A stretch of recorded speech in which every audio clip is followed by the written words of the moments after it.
Ladies and gentlemen, this is the main event of the evening. Yeah!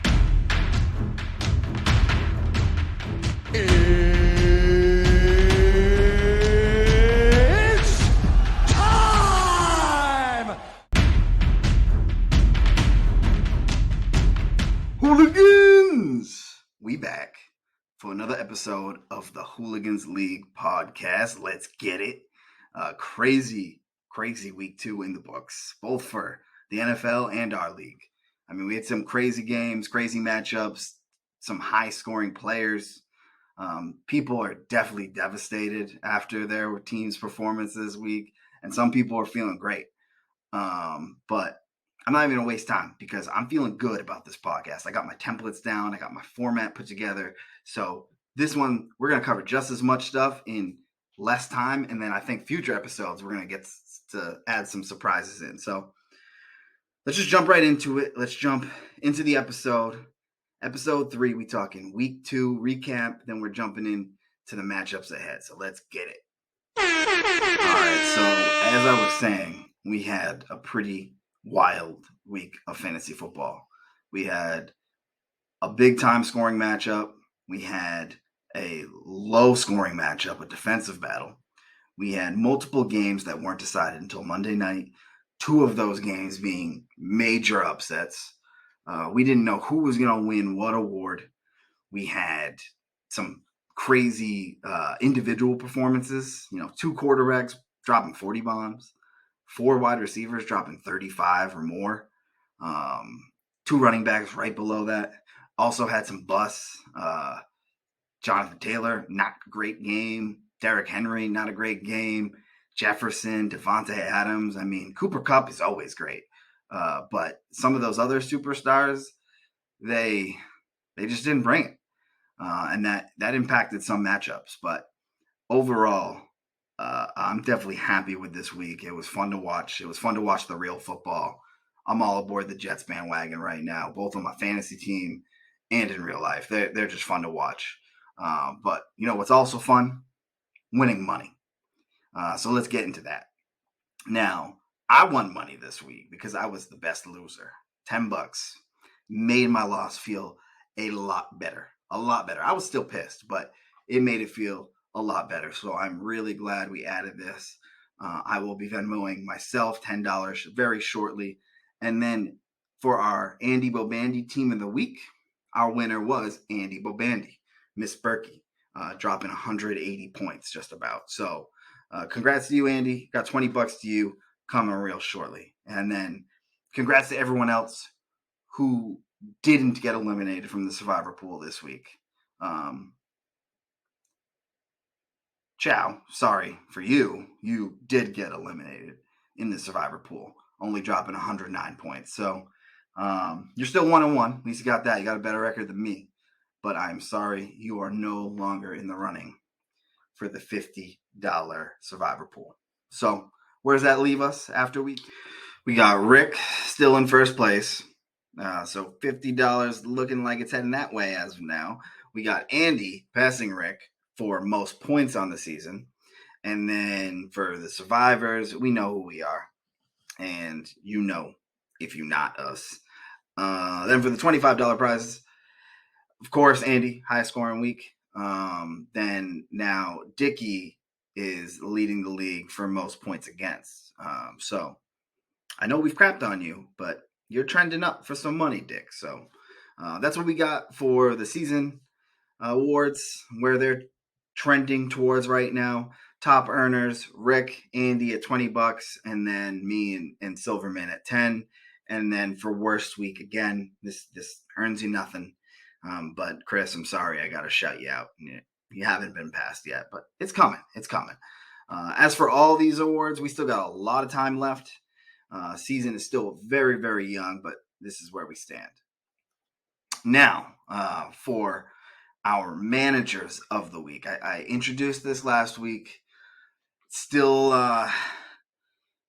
not developing the way that I hoped it would. I'm not sure if it's just because I spend a lot of time looking at my roster and my matchups, but for the second week in a row, I'm giving the Dumbass Manager of the Week award to myself. Now, I had a great game with Caven. I thought I was going to win pretty much the entire time. I went into Monday Night Football up 60, and he just Stephon Diggs. I mean, he made it happen. He needed 60 points between Diggs, Dalvin, and the Buffalo defense, and he got it, mostly from Diggs. And I was pissed. I was very pissed. That $10, as I said, made it feel a little better, but I was angry. And then really when I went to go look at my team, there are some just dumb decisions. I mean, I lost by 4.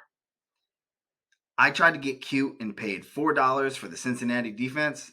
They didn't do anything. If I would have just stuck with the defense I had before, I would have only lost by 0.6, somewhere around there. So a catch, a 10-yard difference. My tight end switched it up, tried to get cute and play Tunyon. He got me 2.1. So if I would have just left the same defense, the same tight end, I win the matchup. Also, I went with Paris Campbell to be my fill-in for Pittman. No analyst said that really was a good move, but it just seemed like a natural replacement. Maybe it was just a lazy move. And just about anyone on my bench would have been a better fill-in and would have got me the win. I could have went to the waiver wire. I know Chow got the human Dortch and got some good points from him. He did that, I think, the day of. I just got a goose egg from Paris Campbell, and because of that, I lost. So I'm the Dumbass Manager of the Week again. I'm be paying very close attention to other people's teams because I'm sick of doing this about me. But I do have some honorable mentions. Chris wouldn't have known this if you didn't tell the league. Playing Penny over ETN. You should have trusted your gut. You would have had a dub. And I know you're at the bottom of points right now, but 1-1 feels way better than 0-2. So you're an honorable mention. Chow, your move, I don't even know if it's a Dumbass Manager move or if it's a Genius Manager move. It doesn't even have anything to do with your matchup. You paid $24, FAAB dollars, for DeAndre Carter and then didn't play him. Now, I don't know if that's dumb because you spent that money all not to play him, or if it's genius that you didn't let that sunk cost impact your decision in playing him. But it just felt like an honorable mention because I was confused. And then Dickie, you might have even won if I didn't have my collapse. And that has nothing to do with the matchup either. I'm just very confused by your roster construction. You have 3 San Francisco running backs and 2 Kansas City kickers on your team. Now, I usually get confused by Jovi's roster construction, but you are making his personnel decisions look phenomenal. So just a little questioning there of spending 5 players on those 2 positions, but you do not get the top notch as Dumbass Manager of the Week for that. So those are our Managers of the Week. Hopefully, as things go on, we'll spot some really great moves and not just focus on the dumb ones. Now, injuries. This is okay. I've hyped up week 2. Week 2 sucked for injuries. I mean, we had a lot of people coming into the week with injuries already. You know, some of the early ones: Kittle, Dobbins, Dak, Eli Mitchell, Godwin, Allen. We knew about those, but then before the game, we had Pittman, Kamara, Julio, Gabe Davis all be ruled out. I'm sure there's others that I'm forgetting. And then during the game, we also had Herbert go down, Trey Lance, RIP, let's pull one out for that guy. That's the first season-ending injury of the season. We'll definitely talk a little bit more about that. Jerry Jeudy went down, James Conner went down, Dalton Schultz went down. I mean, we had a clean week 1 relatively and just got brutally destroyed in week 2. And to top it off, we had a suspension. Mike Evans getting suspended. Why? Because he had to protect the Tom Brady. So it makes sense, honestly. He probably should have gotten some fantasy points for defending Brady like that. But crazy week of injuries. And I'm sure that left some people panicking. Which brings us to my favorite segment of the week. Let's get it. Here comes the money. Here we go. Money talk. Here comes the money. Money, money, money. We talking about FAAB dollars. Talking about FAAB dollars. I don't know if it's because of my public shaming last week, or if you all just realized that you don't need to spend this week, or if week one is really just that big. But we didn't have that much spending this week. We had Flacco go for 25. That's pretty big. Everett for 10. Cooper Rush. Oh, Everett for 20. Cooper Rush for 10. And then Olave for 7. And then that was it for FAAB bucks. And a bunch of moves after then for free. So I'm interested to see if this is going to be the normal week, or if this was just a light week, even though we had all those injuries. I wanted to do a lot of public shame, but I only got 3 to highlight. Flacco, he could have went for $8. You didn't need to spend 25. Everett, he could have went for 20. Or sorry, he went for 20. He could have went for 10.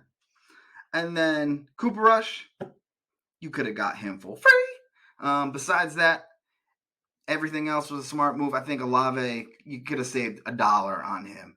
And I'm no one to even talk. I spent $4 on a defense that hurt me, and then I spent $2 on someone I dropped after the waivers later in the week. But y'all save your money. Save your money. Or spend it all. Either save it and don't pick up anyone good, or spend it so you can't pick up anyone good later. But yeah, that's our FAAB dollar recap. Let's get into the transaction count. Rick's still leading. I'm clearly in desperation mode because I'm 0-2. I made, I think, the most transactions last week. But still, no one's close to me or Rick. Third place is only 5. But so if you add me at second and add the third place person, we are competing with Rick. So good work, Rick. Keep leading the league in the standings and on the transaction count. But with that said, let's get to probably your favorite part of the podcast. We talking about Coach Graceffa's power rankings. And I can't lie, Coach Graceffa's been in the lab. He heard your feedback and he wanted to make some adjustments. He's got the formula and he's convinced it is the right one. So let me tell you about this. So the way it starts now is it starts with the week 2 ranking. Where were you? Then we adjust you up or down based on how you scored in week 2. If you were the top scorer in week 2, you're getting a pretty decent bump up. If you were the bottom scorer, you're getting a pretty decent bump down. Then from there, we take the current standing. So we start looking at you. Okay, where are you relative to the league? That'll bump you up or down. And the last piece is we look at the fantasy analyzer rankings. So naturally, if you are, a top 3 team projected moving forward, we're going to bump you up because you're expected to do well moving forward. And then if you're a bottom team, we're going to bump you down. And so we take those 4 different rankings and average them out. And that gives us a general power ranking list. And then what I do, because the formulas aren't perfect, and we'll dive into that a little bit in a future episode, exactly how they're calculated. But because they're not perfect, I'll make some adjustments. And I actually will give you a tidbit after showing the rankings on what some of those adjustments are. So that's how we're doing the power rankings. We're going to keep that format for the next few weeks at least, with no major tweaks, because we feel pretty good about it. So ranked number 1 still. 1 and 2, I should say, are Rick and Dan. They were the top 2 ranked teams last week. They both won. They had slightly down weeks for their standards, but not enough to bump them down a slot. They're still our top 2 teams. Teams 3 and 4, Berkey and Brennan, jump everyone into the 3-4 slot. And really, for Berkey, that's pretty easy to see why. Best week of the league so far. Also acquired Jimmy Garoppolo without actually acquiring him. Genius manager move, drafted and never dropped Jimmy G. So when Trey Lance went down, Andy instantly had a backup quarterback. So the analyzer loved that. and bumped him up significantly. And so because of that, the power rankings reflect that. Caveney was probably just underrated before. He was one of the top point scorers. He had a win, and now he's 2-0 and is still one of the top point scorers. So I think he's now properly placed in the rankings, but he had to jump a few people to do that. Joe V and James, they fell, even though they didn't really do anything wrong. They had a down week, but no significant injuries. These teams above them just had to get the jump on them. They earned it. Then we get to the bottom 6. We got Silverman, Senor Holmes, jumping 2 slots. Really just because had a decent week and won. Then Lent, I fell 3 slots simply because I can't win. No injuries. Pittman was hurt, but I did a terrible job at replacing him. So I fell 3 slots. I can't be in the top 6 when you're 0-2. Little Debbie, stealing slots on the power rankings left and right. Was the bottom team for 2 weeks straight. Jumps up 3 slots to be our 9th ranked team. And really that just is behind the 71 points from the Miami wide receivers on Dick's team. Crazy game for them. And crazy game for Dick. Even though he lost, he's 0-2. He gets the jump up. Chow, sorry, buddy. You got eliminated from the survivor pool. And that low scoring really hurt your rankings. Dropped you 2 slots. Now you're in the bottom 3, despite being 1-1.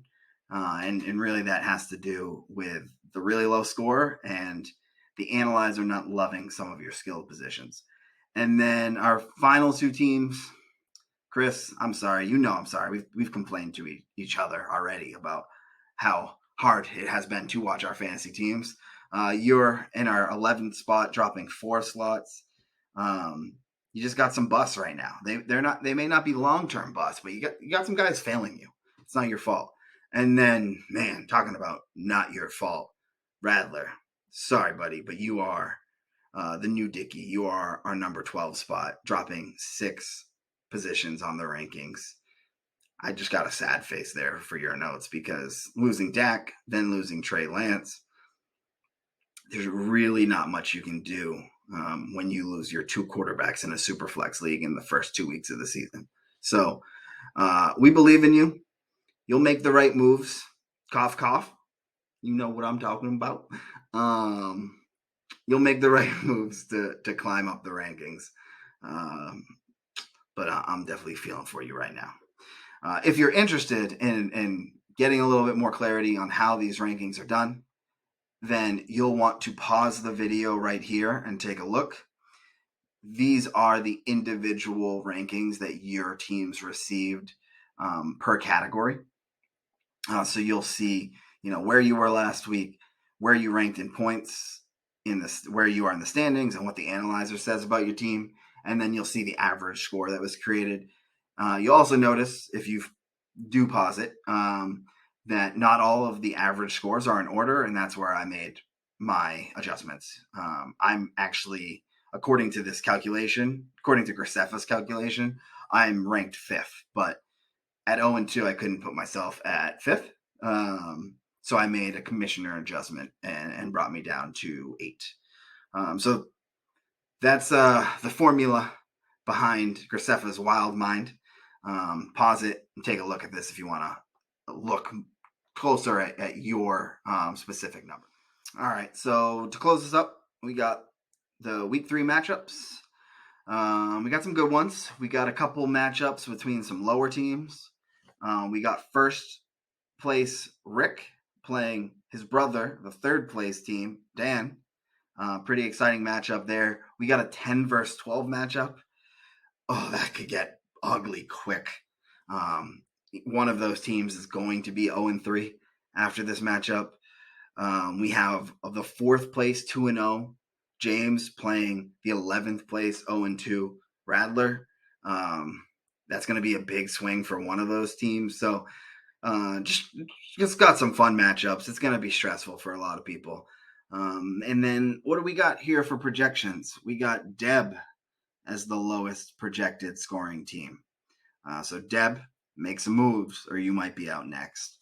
Last things, pay your $200. Pay it.